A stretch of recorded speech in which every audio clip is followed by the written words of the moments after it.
后来继续要来讲同花，有人讲是同花，这个婚姻的客家同花节闹热登场咯。提醒民众，若要去看花，就要挂翠簪。也毋过县长张丽仙讲，敢若希望家己婚姻关的乡亲来看花就好啊，因为都惊外县市的民众真正来到婚姻，会来引发到群聚感染。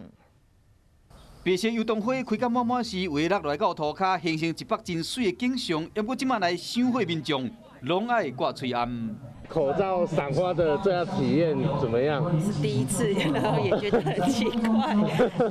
婚姻客家同花节开始啊，县政府提醒民众一定要挂翠簪，并且配合相关的防疫措施。县长张丽仙真罕见地表示讲，无希望伤济人去。那我们不希望有太多其他的外县市的乡亲来到这里因为我们不晓得他的这个有没有旅游史啊、接触史啊哈。去赏花民众除了伫入口爱挂翠簪量体温以外，现场单位嘛拢隔开2公尺以上，无摆桌啊、甲椅啊，避免讲话来话去。因若来遮买物件啊，尽量叫人买咧，看伊遐出来这个咱的空旷的所在食也是拢卖支持做食呢。我觉得只要防护措施做好的话，应该是不用太过于担心，因为我们台湾的防疫做得非常好。